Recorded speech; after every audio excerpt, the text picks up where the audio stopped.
actor is going to be in an episode of a show that's going to air right before our show. Oh. That's another reason you wouldn't get approved, okay? So let's say Blackish and the Muppets aired right after each other on Thursday nights. They didn't, but let's say they did. And we hired Ricky Lindholm for an episode of Blackish, and then, or let's say we were casting both of those shows. Let's say it's two shows that two different casting directors are casting, and they are unaware of like who we saw for what. Yes. Okay. So I hire you, Kristen, for Blackish episode 407, and somewhere else on the lot, you know, somebody's hiring or seeing you for Muppets episode 203. Yes. And they send you up for approval, and for the same network. For the same network that they're airing right after each other on the same night. And this executive just approved you for this show, and we're hiring you. And then this executive is like, oh, wait. And so they're all communicating to make sure that we're not hiring the same person back to back. Well, what are other ways that why wouldn't the network disapprove of you besides that? No. It's anything. Like, oh, she's a little bit too tall, or, you know, I don't know. It's been random and weird over the years, you know, like, I've seen a lot, actually. I've heard a lot of different, very random, nonsensical reasons. Like she looks like my ex-girlfriend. Yeah. Yeah. Wow. Yeah. So it could be so many things that are out of your control. And that's why I know it's so hard to not take it personally or think it's a result of something that you did or said or didn't do. But truly, it's that. It's like, oh, you know, I just, you know, she just isn't going to like, she's too tall for the other guy that's in the scene, and he's only 5'4", and, you know, she's 5'11", so that's not going to work. Wow. Mm-hmm. Okay, well, that's good to know. Yeah.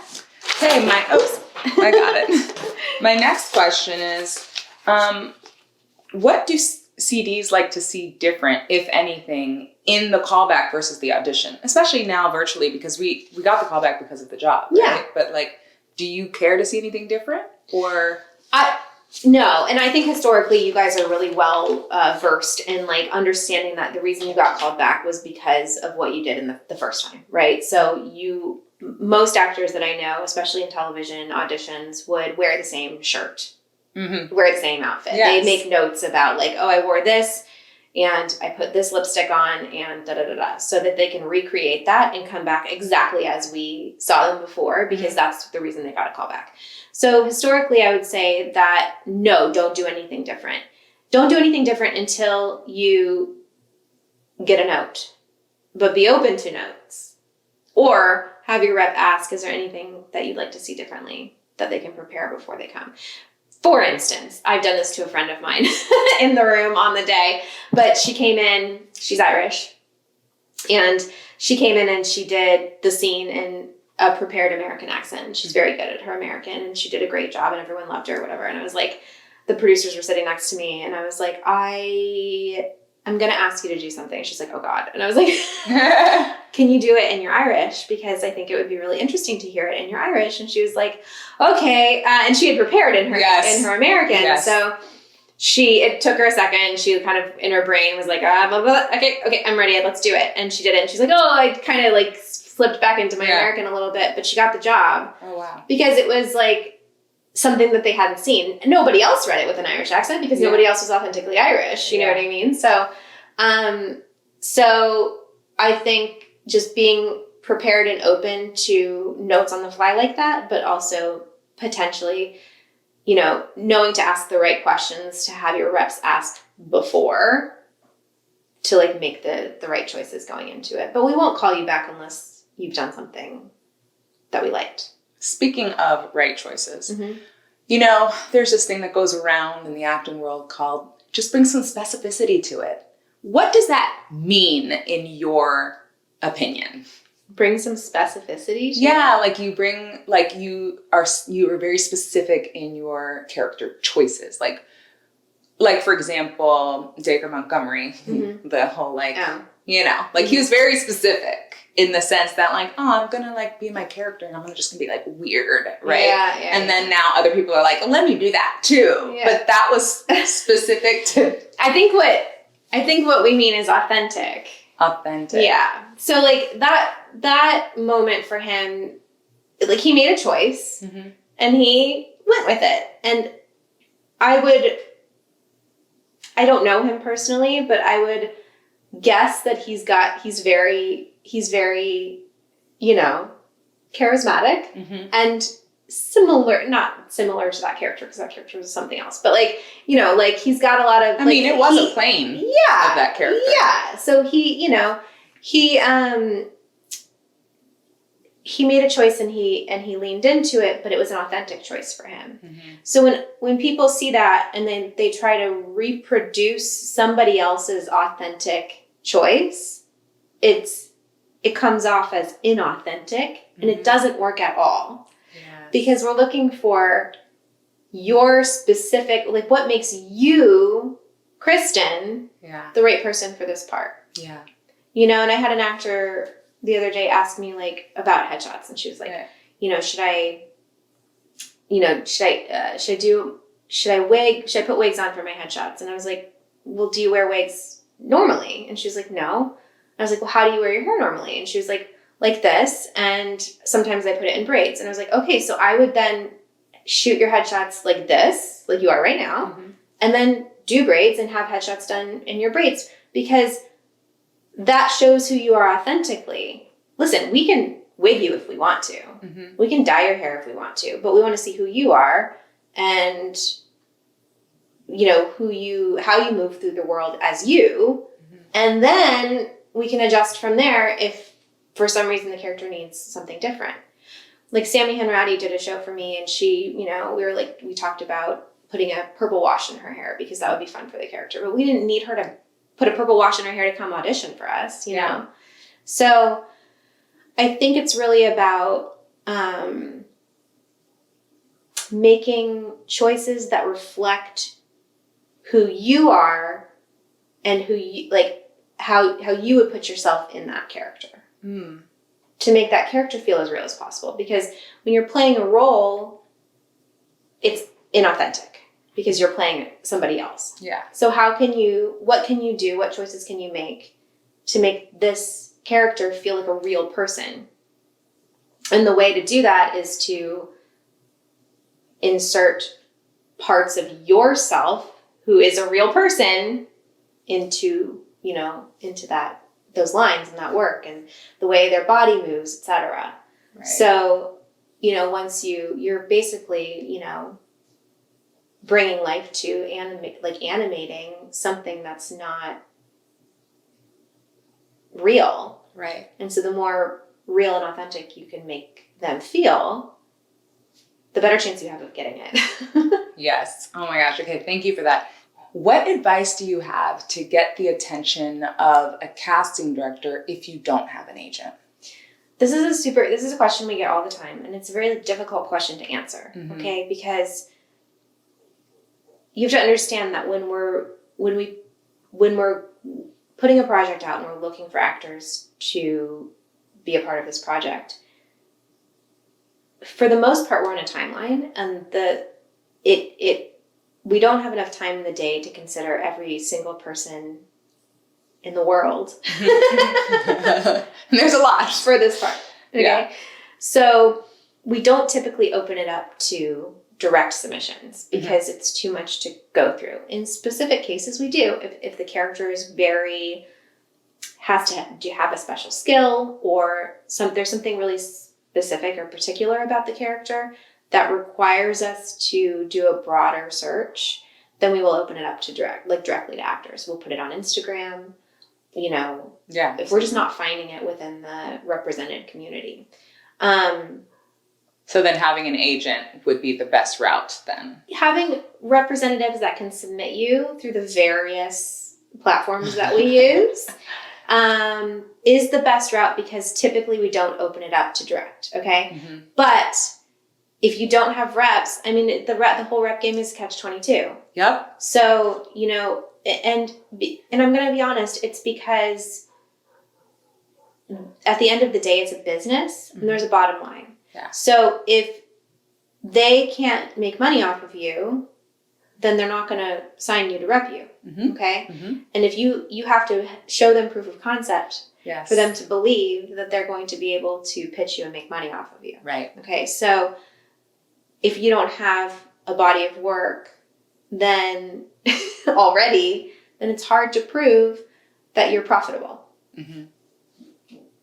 So my recommendation for actors that don't have a body of work is to make your own material, post it on social media, because that's a platform that we all have access to that's free, that people can just see and watch. And yes, I've said that like sometimes it doesn't translate, but if you're an actor, who's trained as an actor, who's working on their craft all the time, who's posting material for me to look at, that's different than like a social media personality, me saying, hey, can you read this scene? Right? That's a completely different situation. Finding an actor on a social platform that's unrepresented who is showing me that they can do it is completely different. Okay. So I have reached out to actors in that capacity and said like, hey, can you put yourself on tape? And then they do, and then they, whatever. And then we hire them directly. Yeah. But those are actors that I'm dealing in as opposed to, just real people. Yes. Yeah. I can totally relate to that catch-22 because when I first got into the business world, like I came from New York, so I had a lot of theater credits, and it was hard because I wasn't SAG and I had to do background work to become union.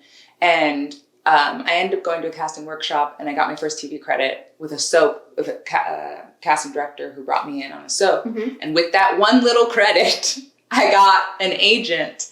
And honestly, you were one of the first people who ever booked me on a job ever. What makes you decide, I've never seen this person before, but I'm going to bring them in? Well, back in like the day when we were like having sessions like that and you were getting submitted and I was like, oh, we've never seen Kristen before. She's pretty, Alexis and Christine picked you, not me, but like I was the assistant back then.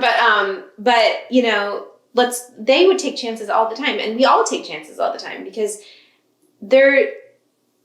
it gets boring to see the same people over and over again. B, those people become really expensive because we're seeing them over and over again. And, you know, we're always looking for fresh faces and new people because that's how the industry moves forward. That's how we continue to like make as much content as we're making. And the good thing about right now is that there's so much out there. There's so much, you know, pandemic aside, there's so much being made for streamers and all the things that like there's a need for good actors, and in this market especially.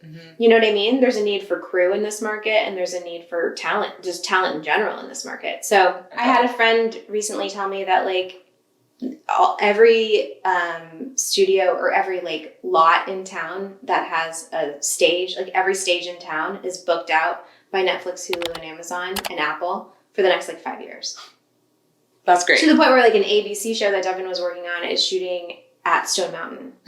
So to drive all, like an ABC show is shooting all the way out in Stone Mountain because there's no stages available in like the greater Atlanta area. So basically, this is going to be the new Hollywood of the South. I mean, I'm not going to be the one to say that. I'm just hoping, you know, I'm just putting it there. Yeah, I'm not going to be the one to be like, this is it. But I feel very lucky that this is where we landed, and there is so much work happening here. It's amazing. I mean, it's really inexpensive to live here, and it's really inexpensive to shoot here. Yeah. And the tax incentives are great, and so that's why there's so much production here. Yeah. You know, and there's a lot of land. Lots of land. There's a lot of land, and there's a lot of space to build more stages. More stages. So that is simply why it's here.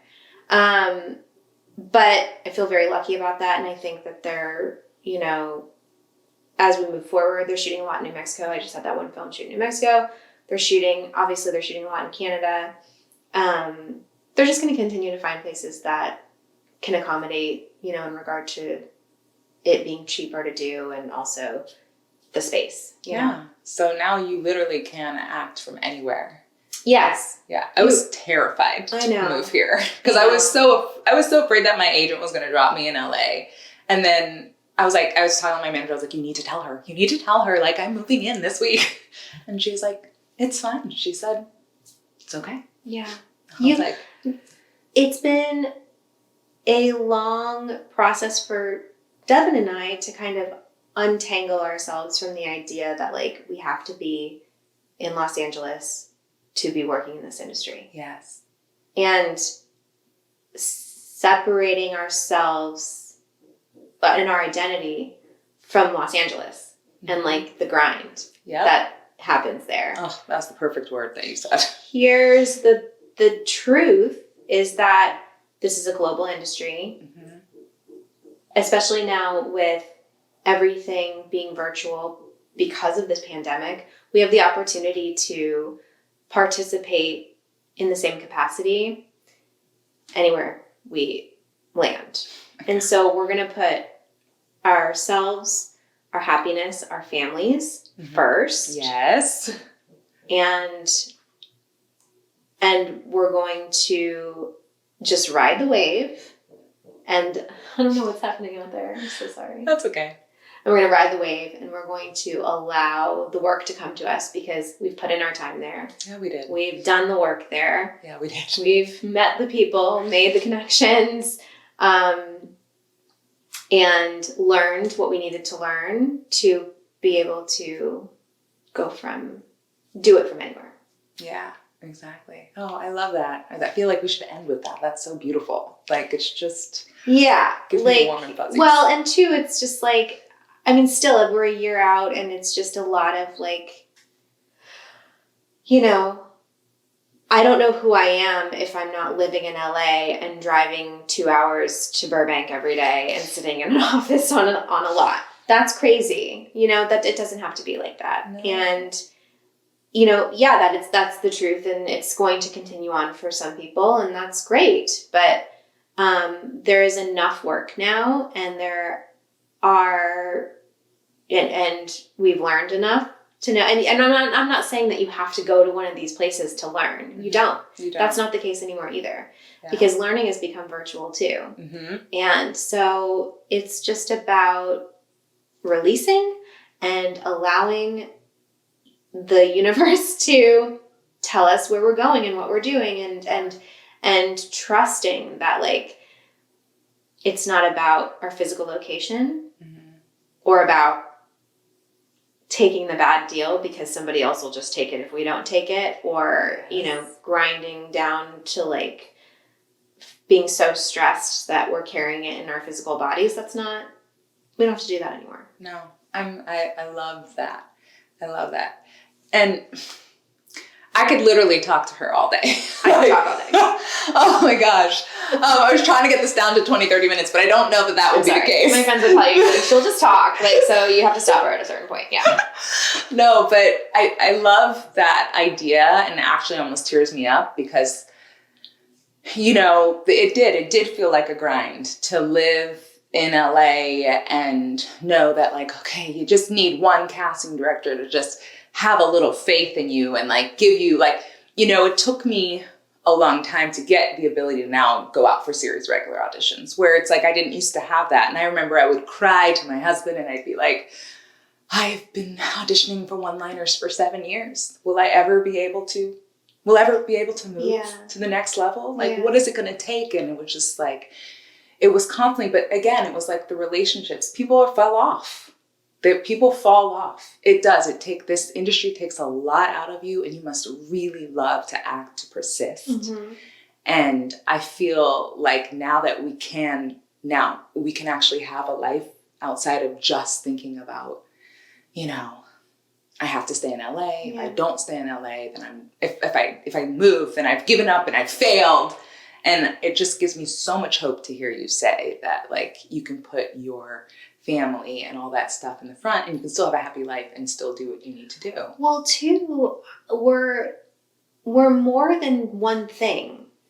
We are more than one thing. Like, I'm an actor, right? I'm a casting director, and that's all I am and all I can be. And if I don't lead with that, then I won't be taken seriously. Yeah. And that's not the truth. It's not the truth. We're human, and we're multidimensional, and we have other interests and other things that, like, make us happy. That's true. And so really, yes, you, like, you're an actor, I'm a casting professional, my husband's a DP. But you're also a mom, and so am I, and he's also a dad, and I also love other things. Like gems. I love gems. It sounds so silly to say I do too. But I do. Like, if somebody was like, do you want to go to Arkansas on a dig and like dig for crystals? I'd be like, sign me up. Where do I go? Who do I get? I'll get in the car right now. My husband's like, you don't like to get like dirty. And I was like, I'll get dirty for crystals. Like, I don't care. I'll dig in the dirt and get my hands dirty for crystals. Like that. Because I don't know. It's fascinating to me. It brings me joy. I at one point I wanted to be a history major in college. Oh, wow. I was a classical civilizations minor, and I find, not an archaeologist, but just like, a historian of the classical civilizations. Because I think it's really interesting. And I kind of fell into that because I was also a theater minor, and it's the origins of theater are in classical Greek, Greece and Rome. And so, it kind of evolved from there into like a love for history in the ground and digging stuff up, and there's a there's a diamond, cool. Like, let's like explore that. I don't know, but like I have other interests, and everybody has other interests, and the idea that you have to just only be this one thing for people to take you seriously is garbage. I agree. I mean, just doing Kristen Keeps It Real for a year, I was like, wait, I actually like this stuff. Like, I like producing, and I like helping people, and this is fun. And, I realized I was like, I could do this. Like, I could, write a book on how I'm doing this. And like, I love self-help. I love all that stuff. And it's just like, I don't just have to be an actor. I can be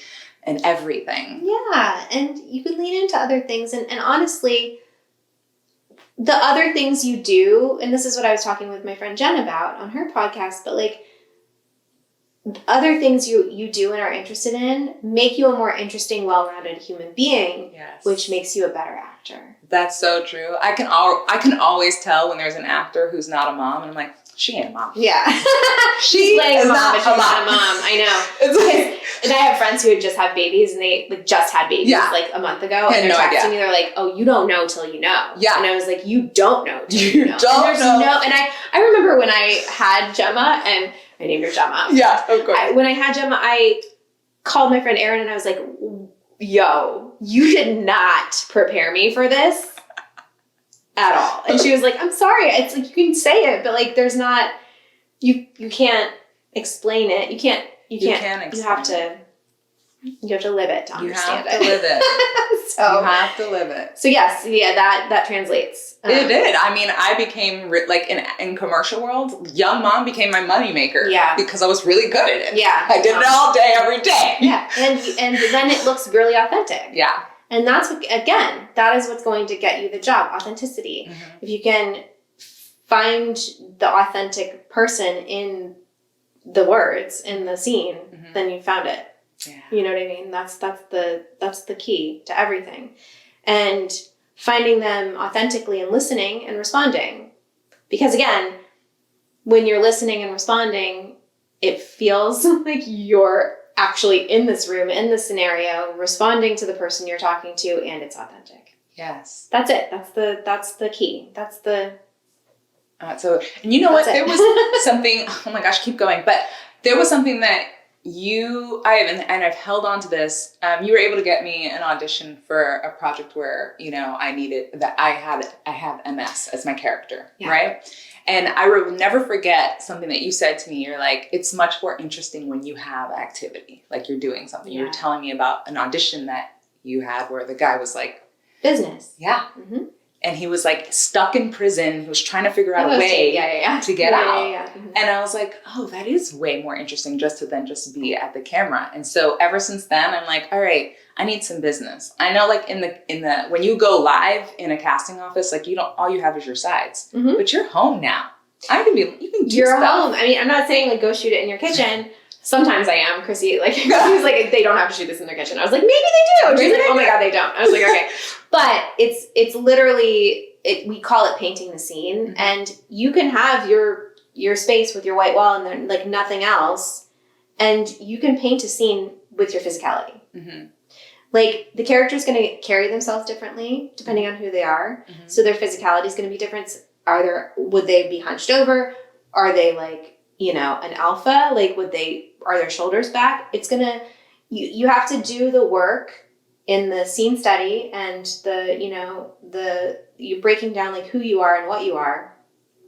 And then once you've done that work, you should be able to take a blank space and sell it to me as, I'm outside. Mm-hmm. I'm standing in a line outside a movie theater and it's slightly drizzling. Right. Show me that without any props or anything else. You can. Yeah. And those are the actors that get the jobs. Oh, I love okay? that. Like, know where you are physically in the world. Your character is physically in the world. Are you stepping through a door? Step through a door. In your small frame, you can do it. You can show me space. You can create space in a very small situation with nothing to hold and nothing behind you. I've seen actors, really gifted actors, use their rolled up sides. Give me your sides. They're not sides. Everything's sides. I've seen them, sometimes they hold them as a crutch, and that's fine. Yeah. They know the words. They don't need them, yeah. but they're just holding them. Mm-hmm. And then they start to use them. Or, this isn't me just using them like this, but like they'll, if they're a doctor, they'll take their sides and, okay, so, how are you feeling? And they'll make notes like a doctor would, whatever. So I've seen actors, use their sides in that capacity, if they feel like they still need to use them. But if your character is drinking a glass of water, mm-hmm. get yourself a glass of water. If you're drinking wine, get yourself a glass of water so you can take an actual sip and you're not going like this. Yeah. Because that's not real. That doesn't help you. Mm-hmm. If your character is in the scene on their cell phone having a conversation with somebody, get something. If you're recording on your cell phone, I use my iPhone case. Yeah, great. Get something that looks like a cell phone so that you can hold something that it makes it feel like you're actually doing the thing that your character's doing. And it's as simple as that. Yeah. It's really as simple as like making it feel as real as possible. Yeah. That's I it. like that. Yeah. It's been so, and I think that also catches like in the first 15 seconds, like you say, or 30 seconds. Yeah. Are they listening mm-hmm. and responding? And are they making choices to make it feel as real as possible? Ooh, that's good. And, it's two, like, we can see you thinking about your next line. And so it's really not about that. Do they know it well enough to get through it, even if they don't get the words completely right? They know what the character is doing and saying and thinking in this scene. That's the most important thing. I'm so glad you said that. Yeah. Because there are definitely times where I will get sides the day before and I'm like, oh my gosh, I have to pick up my kid from school. I have to find a reader. I have to do all this stuff like that. I don't have any time to memorize these lines. That doesn't matter. You just need to know where they're going. What's the arc of the scene? What are your objectives in the scene? What are the characters' objectives in the scene, right? So the scene is about two women talking and your character is offended by whatever this character is saying. And so her objective is to get you to leave. Mm-hmm. And so that's all you have to understand. Yeah. And as long as you know the basic, basically where you're going. Like the subtext kind of? Yeah. Like how the conversation evolves. Then if you say, this instead of that. So we'll be forgiven on the lines. Yes. For the most part. I mean, there's some writers that are like, well, she said this and not that. And I'm like, okay, well she can say that if you just give her like 5 more minutes. You know what I mean? Like so more than a day. Yeah, exactly. More than 3 hours to figure it out. Yeah. So, and I say this often too, audition technique is very different from the actual job. Agreed. So there are some really famous actors who cannot audition to save their lives because it's a different technique. Mm-hmm. And there's some really good auditioners that don't work all the time. Well, I mean, if you're really good at auditioning, you probably work all the time. But audition technique is a separate thing than being on set. So, it's about, and it's everything we've just discussed, essentially. It's learning how to paint the scene in a space that isn't going to be what you're on when you're on set. When you're on set, you're in the actual physical space. You've got, the room around you, or you're standing in line for a ticket outside at a theater and it's drizzling on you, and that you're in a really authentic situation. So it's easier to bring authenticity to that moment when you're standing in the space that is authentic. So building that space by making subtle choices in the way you physically move through a blank space is really hard when you're also trying to remember the lines and everything else that's going on. But the trick is to really just understand what you're saying and what you're reading and what you're doing. Understand where you are, what you're doing, and listen. That's it. That's some solid advice. That is so good. That's it. It's so easy. That's how everyone does it. That's so easy. Yeah. So I think I wanted to just talk to you real quick about Castability. Oh, Castability, yes. Okay, so I think you've always been an advocate for actors, which I think is amazing. Thank you so much. Now, you helped start it up. So this Jay Boyer is a former actor who went back to business school and learned the tech space, which I could barely talk about because I don't understand it. And I met him a few years ago, or a couple years ago, and he invited me to consult on the casting side of Castability. So he brought me in early on. He had been developing the app, and together, with the other people involved with the development of the app, we've kind of created what it is today. And it's essentially an audition simulator for actors who, actors who are not green can certainly use it to kind of like practice and practice in different categories that they're maybe not booking. But it's really great for very green actors who have no material, because what you're doing is you're also creating a library of material that's not protected by studios and networks. Like, nobody owns it. We do. So you could take it out into the world and show casting professionals your scene from Castability if you have nothing else to show. I love that. So you're building a library for yourself, but also you're able to practice in different genres and different archetypes. And we have, as we've developed it, we've decided that it makes the most sense to separate it into genre and archetype. So we're doing like the personality archetypes that just exist in the world, which the industry doesn't really work in at all. But I think it's a really interesting way for you guys to kind of like break scenes down and break characters down, and also your own type. Yeah. Do I play the lover well? And now, or do I play, am I not a leading man, but an everyman. Or a jester. A joker, yes. Like, there's the caregiver, there are so many different, there are, I think, 12 different archetypes. And understanding like where you fit in, and then being able to analyze the stuff that comes to you.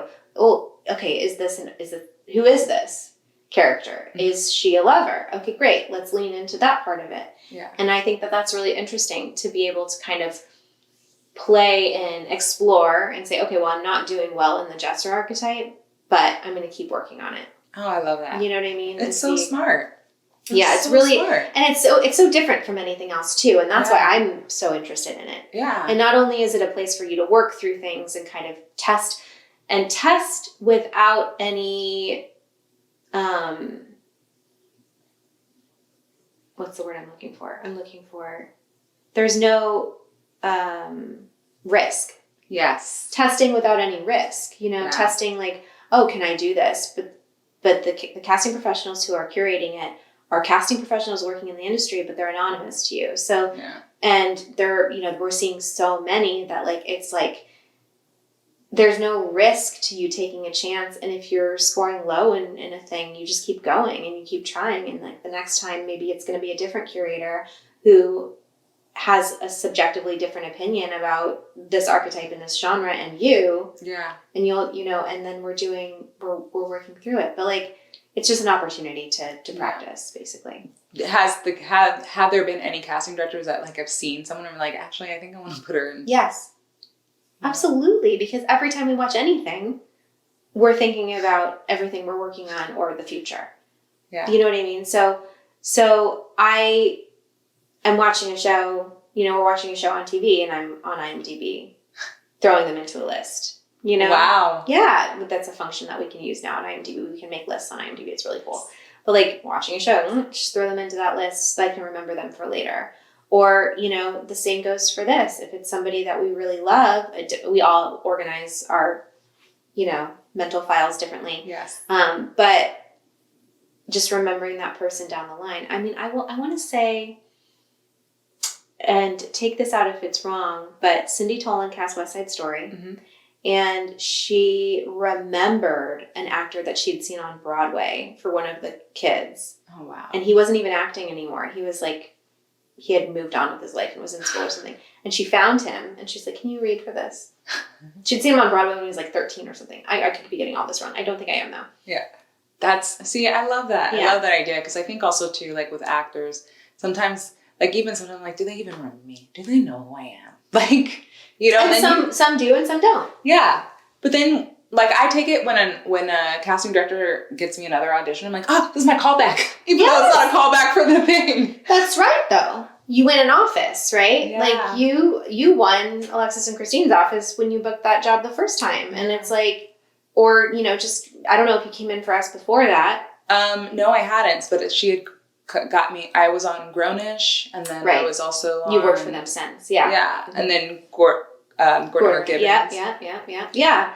And so it's and if you really watch close and you watch all the shows that, like, if you notice someone cast a show, like Carmen Cuba or Bialy Thomas, whatever, you'll see recurring actors on their various shows because they love them. Yeah. But they also, you know, that's really how you work consistently, is you win an office. You win like the love of a casting office, and all you have to do that is do good work. Do good work. Do good work. It's that easy. Good work. But you don't have to have a bajillion followers. You just have to do good. That's right. Work. You just have to come in prepared and listen and be authentic, and you know, and even if you don't get it this time, and again, there are various reasons why you won't get a job, but it doesn't matter because you've done a good job for us, and we'll remember you, and you know, hopefully we'll continue working and having. And that's all we can ask for, really. Yeah. Because when, like you said, the booking, it's not up to us at that point. Or it's not even up to you at that point. It's not up to us, no. So it's like... all we can do is present the best options. So just be one of our best options. You heard that? Just be one of the best All we options. can do is present the best options, so just be one of our best options. Yes. Oh my gosh. Okay. I've tried to end this already like 4 times and it's not possible, but I am going to end it now. So where can we find you? Well, that's interesting. Let's see. Instagram. You can follow me on Instagram. You can message me on Instagram. I'm not great about responding to my messages because I get a lot. Yes. I used to be on Twitter, but I'm like not a Twitter person. So Instagram's probably the best place to find me. Okay, great. Yes. And then what can we look out for in the future that you're casting? Hopefully we'll get this movie made in Italy and we'll see that. I mean, there's been a lull in stuff because of the years that we're having. And it's been a lot of like prep work for stuff that we're going to be shooting hopefully this year coming up that we'll be seeing at the end of 2022 or early 2023. So great. Yeah, I've got Chrissy and I were nominated for an Artios for a short film we did before. Congrats! Thank you. I just submitted one of our movies that we had shot at the end of 2019, early 2020 for another Artios because the film submissions are up. So, you know, we're kind of celebrating the stuff that we did before the pandemic and working towards the stuff that's going to come after. That's hopefully. Amazing. And putting that out in the world after the pandemic. And happy 2022. That's right.